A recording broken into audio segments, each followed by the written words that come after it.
Alright, so this right here is the Xiaomi 11T Pro, which when it was launched for about 40,000 was one of the best Snapdragon 888 devices that you could buy at that time.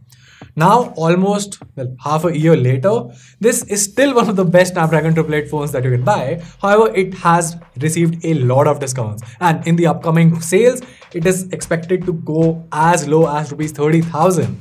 But the big question is, should you be actually buying it? I mean, a lot of you guys have already been asking this question to me directly, so I decided to make a video on it. Since luckily for you guys, my main editor has been using it as his daily driver. I mean, the only time he switched from it was when he switched to the Xiaomi 12 Pro. But other than that, the Xiaomi 11T Pro has been his device of choice.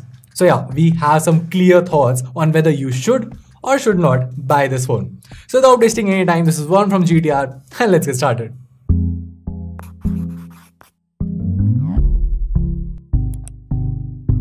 Alright, so right off the bat, let's start by talking about the design here. Now, I won't be dwelling too much into the detail here because obviously we have done dedicated reviews of it. This is more of a long-term usage part. Now, this thing has this 4D curvature, which really feels good inside your hand. Now, the phone is quite heavy, so it's not exactly super ergonomic or anything, but I will admit that the curves do add to the overall grip of the device. Speaking of the grip, while the back has, well, survived a lot of crashes, I mean, even right now you can hardly notice any scratches on the back. This is a fingerprint magnet, which really annoys the user quite a lot. I mean, you have to constantly clean it just to enjoy this shiny back. I mean, as much as I like the shiny back, the process of cleaning it is very tedious. At least that's what my editor says. Now, the good part here is that the phone comes with Gorilla Glass Victus protection up front, which has survived a lot of drops. And the phone itself is IP53 rated, so you can even use it under rain without having any issues. What's more is that Xiaomi has focused a lot on the haptic engine here as well, which basically means that if you're someone who types a lot, and does not use gesture typing but actually types every keystroke, then you would really enjoy typing on the Xiaomi 11T Pro. Also, even though this phone was launched a while back, this thing is a proper 5G device, and by that I mean it comes with support for 13 5G bands, which is always good to have. Moving on to the display, despite being almost half a year old, the phone still has one of the best displays in the Android market right now.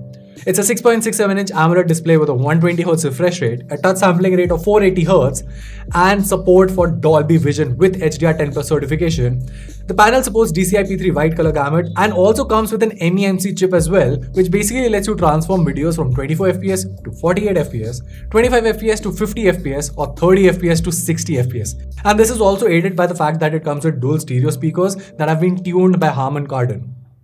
Next up, we have the camera, where we get a 108MP primary sensor coupled with a relatively smaller 8MP ultra-wide shooter, a 5MP tele macro sensor, and finally a 16MP shooter up front for selfies.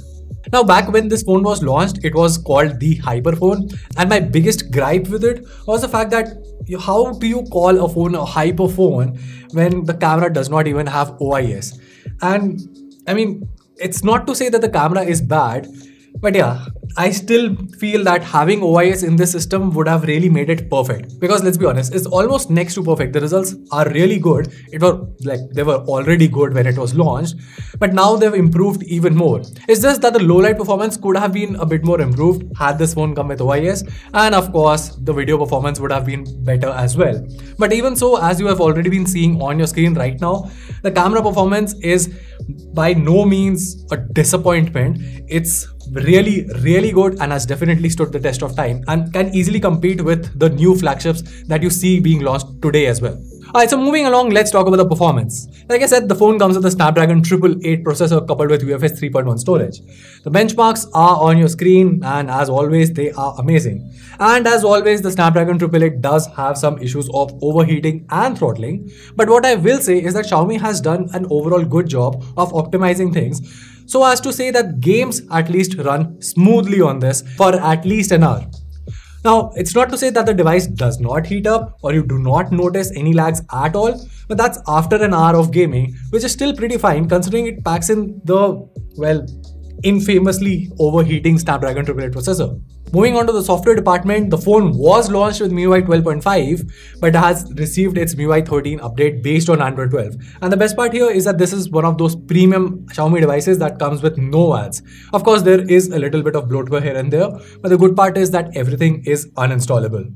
Lastly, we have the battery life. 5000 mAh battery with support for 120 watts fast charging, and that 120 watt charger comes inside the box. In our testing, it takes a little under 20 minutes to take this phone from 0 to 100%. And as far as the battery life is concerned, even though the Snapdragon 888 is a power-hungry processor, the phone can easily last an entire day of medium to heavy usage, which is still pretty good. And a big part of that goes to the fact that Xiaomi has optimized MIUI 13. And like literally, the battery life has improved a lot when you have transitioned from MIUI 12.5 to MIUI 13. Which brings us to the pricing. Like I said, this phone was launched for 40,000, and even at the launch time, we all said that this was one of the best Snapdragon 888 devices that you could pick up. The only issue that I had is that there is a lack, like an evident lack of OIS here. And of course, there is an overheating issue, but then that's like not Xiaomi's fault. In fact, Xiaomi has done a much better job here as compared to other brands in order to control the overheating. But the rest of the blame goes to Snapdragon for that, or Qualcomm for that. But nonetheless, the big point is that in the upcoming sales, should you pick it up? Well, from the info that I have, this phone will be discounted with a price of somewhere around 30,000. And at that price, the Xiaomi 11T Pro is a no-brainer. I can wholeheartedly recommend it. It's a proper flagship experience at half the price of a normal flagship. So yeah, if you are a gamer who prioritizes performance over everything and wants a good flagship device under rupees 30,000, the Xiaomi 11T Pro gets our seal of recommendation.